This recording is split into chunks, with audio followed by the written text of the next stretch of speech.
Take 2 and 2, 1. This is as close as we can get to the base of the World Trade Center. You can see the firemen assembled here, the police officers, FBI agents, and you can see the two towers. A huge explosion now raining debris on all of us. We better get out of the way!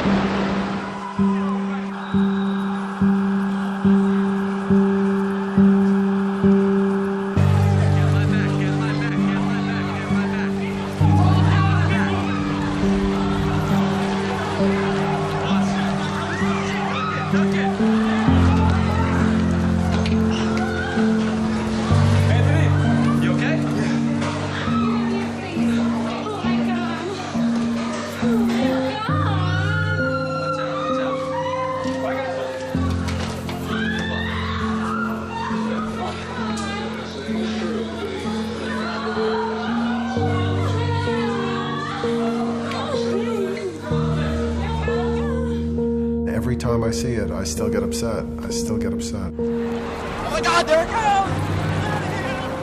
Now, it could drive making up some story that makes me feel better. But I'm not going to make up a story that makes me feel better. I'm going to feel bad about it because it was bad.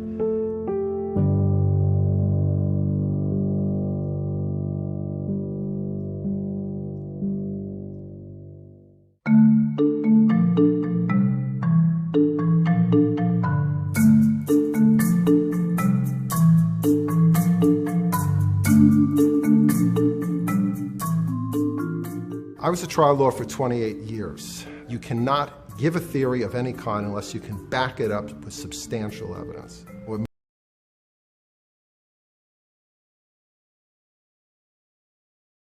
One closed-door meeting of fellow internationalists, billionaire and former CFR chairman David Rockefeller praised his media allies, but his confidence that his words would not leave the room was later broken.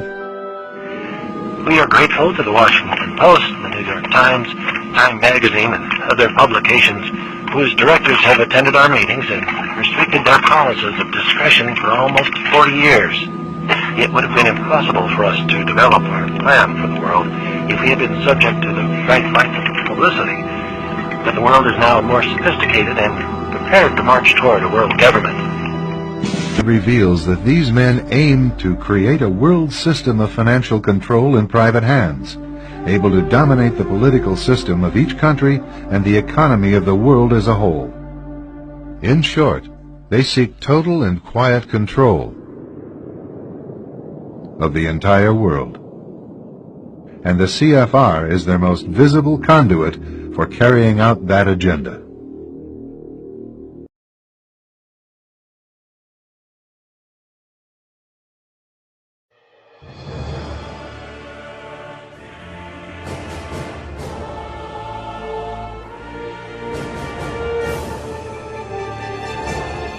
Imagine, but it's just a TV show, right?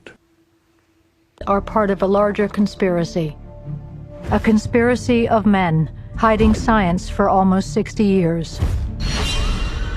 Secrets kept from the American people by a self-interested cabal intent on the consolidation of power both at home and on a perilously global scale. But questions remain unanswered. When and where these men might play out their dark plans. Tad O'Malley has been making claims. Claims about what? You and everyone you know has a piece of DNA in your genome, put there without your knowing it. Put there by whom? Well, that's the question of the day. This is an internet lunatic. You're not saying you believe him. Hold on, Agent Einstein. You're talking to a scientist. Forgive me, Assistant Director. It may sound insensitive, but the suggestion is pure science fiction. What I'm saying, Agent Einstein, is that the facts, as I understand them, cannot be discounted out of hand. No one has the right or the ability to tamper with your DNA. Unless we gave them that ability. You say they're tampering with our DNA, that they're able to shut down our immune systems by the addition of something to our DNA. Yes, but I don't know how exactly. Or how it's being triggered. I don't know that either. Or why it's happening now. What can we possibly do? We need to act quickly. You were right about that. Well, I was wrong about the science. I was wrong about what's causing it. Dead wrong, in fact. But it's clearly a widespread failure of our immune systems. Through gene tampering. A virus within a virus that was put there through the smallpox vaccine. It's what these men are calling the Spartan virus. We have to figure this out. What's wrong with the science? Okay. The Spartan virus removes the adenosine deaminase gene from your DNA. Remove the ADA gene and your immune system will simply vanish. Yeah, but I'm not getting sick. It's only a matter of time. Okay. So how does it work? How does the virus remove the ADA gene? A process called CRISPR-Cas. CRISPR-Cas9. RNA and a protein cutting genes at exact locations. Exactly. But in this instance, used as a weapon. The ultimate weapon. The ability to depopulate the planet. To kill everyone but the chosen. By tampering with their DNA. Through gene editing. Why do such a thing and lie about it? Our own government. Your own government lies as a matter of course, as a matter of policy. The Tuskegee experiments on black men in the 30s, Henrietta Lacks. What are they trying to do? That's the missing piece. But it's not hard to imagine a government hiding, hoarding technology for 70 years at the expense of human life and the future of the planet. Driven not only by corporate greed, but a darker objective. The takeover of America. And then the world itself, by any means necessary, however violent, or cruel, or efficient. By severe drought, brought on by weather wars, conducted secretly using aerial contaminants and high-altitude electromagnetic waves. In a state of perpetual war. To create problem, reaction, solution scenarios to distract, enrage, and enslave American citizens at home. With tools like the Patriot Act and the National Defense Authorization Act, which abridge the Constitution in the name of national security. The militarization of police forces in cities across the U.S., the building of prison camps by the Federal Emergency Management Agency with no stated purpose, the corporate takeover of food and agriculture, pharmaceuticals and healthcare, even the military in clandestine agendas to fatten, dull, sicken, and control a populace already consumed by consumerism. And I encourage you all to go shopping more. A government that taps your phone, collects your data, and monitors your whereabouts with impunity. A government preparing to use that data against you when it strikes. And the final takeover begins. The takeover of America. By a well-oiled and well-armed multinational group of elites that will cull, kill, and subjugate. Happening as we sit here. It's happening all around us. The other shoe waiting. The banks will announce a security action necessitating their computers to go offline all weekend. Digital money will disappear. They can just steal your money? Followed by the detonation of strategic electromagnetic pulse bombs to knock out major grids. What will seem like an attack on America by terrorists or Russia. An invasion of the U.S. The Russians tried it in '47.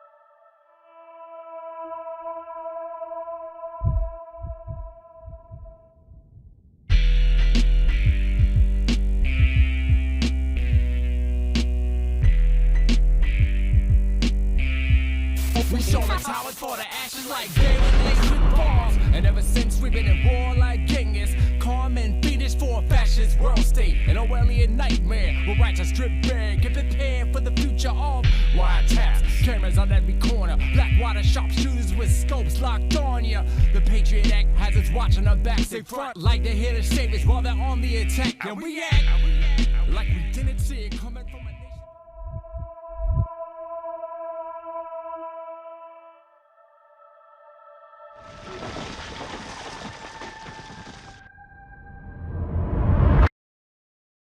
Oh my God, there it goes! Now, it could drive making up some story that makes me feel better. But I'm not going to make up a story that makes me feel better. I'm going to feel bad about it because it was bad.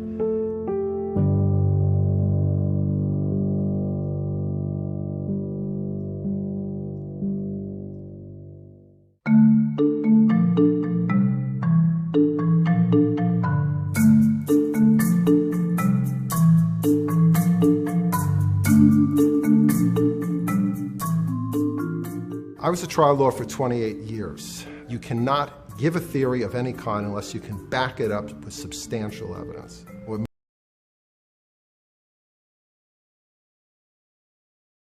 The United Nations headquarters, which was built in 1945 and financed largely by John D. Rockefeller. Inside UN headquarters is an ominous meditation room. The custodian of the meditation room is Lucis Trust Company. At one time, the Lucis Trust was located at 666 United Nations Plaza and was formerly named Lucifer Publishing Company. The Rockefeller-funded UN meditation room is 33 feet long and 18 feet wide. 18 feet is 6 plus 6 plus 6. The small, dimly lit, windowless room was built in the shape of a pyramid that is laying on its side. At the center of the room is a 4-foot-high, black, casket-shaped stone slab which weighs 6.5 tons and is extremely magnetic and rests on a concrete pillar. The pillar descends beneath the floor into the bedrock and taps into the Earth's hyperdimensional energies to induce a state of altered consciousness.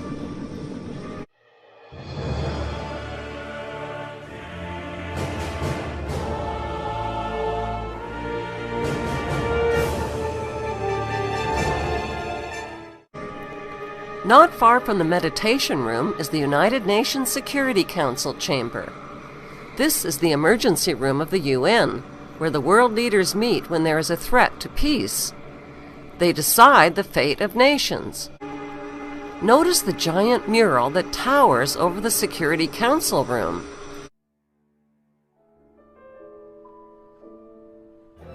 The painting by Per Krog signifies a new beginning. It's about the phoenix rising out of the ashes. The central focus of the UN mural is the phoenix bird that has risen. The phoenix bird is a symbol of Lucifer. Egyptians believed that the phoenix symbolized a god who rose to heaven in the form of a morning star like Lucifer after his fire immolation of death and rebirth. Notice that the phoenix bird is not standing above his own ashes. He is standing above his old skin. Like a snake, he has shed his old skin and is revealing himself as God at the center of the mural. At the top left, there is a church steeple without a cross. The missing cross symbolizes the death of Christianity. Below, a woman receives the rays of the sun god, while the man in front of her plays Pan's flute. To their right are two pyramid symbols and people joined together by a long blue serpent-like cloth. Below the risen phoenix, a sword is driven through a dragon beast. This represents the killing of old beliefs and religions that depicted Lucifer as a beast. The New World religion worships him as beautiful. Behind the phoenix, the ghostly figures of the walking dead are stepping into a void. They symbolize depopulation.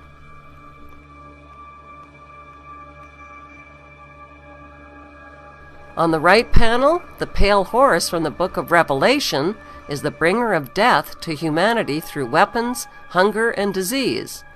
The man is releasing him. The chained black man represents slavery, while the top panel of the mural shows a technologically advanced white race who control industry, art, and science. In this post-apocalyptic mural, the military man standing on the tail of the beast represents worldwide military power. He tips his helmet to the elite, who are climbing out from underground cities where they safely hid from the apocalypse. In the main oval panel above the phoenix bird, a woman is holding flowers. She is the bride in a wedding ceremony. Who are these newlyweds that are kneeling submissively beneath the serpent in the overhead tree? Could the newlyweds symbolize William and Kate? The serpent in human form is tempting the little girl Eve, who accepts the apple. On the right side of the top panel, a reptilian green creature with scaly skin is dancing with a naked woman, while musicians entertain him. The general message of the UN's Phoenix Rising mural is that humanity is stepping into a new Luciferic reality. Beneath this disturbingly prophetic mural, world leaders make global decisions that affect the lives of nearly 7 billion people. 91 closed-door meeting of fellow internationalists, billionaire and former CFR chairman David Rockefeller praised his media allies, but his confidence that his words would not leave the room was later broken. We are grateful to the Washington Post, the New York Times, Time Magazine, and other publications whose directors have attended our meetings and restricted their policies of discretion for almost 40 years. It would have been impossible for us to develop our plan for the world if we had been subject to the bright light of publicity.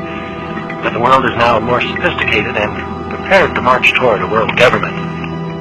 Reveals that these men aim to create a world system of financial control in private hands, able to dominate the political system of each country and the economy of the world as a whole. In short, they seek total and quiet control of the entire world.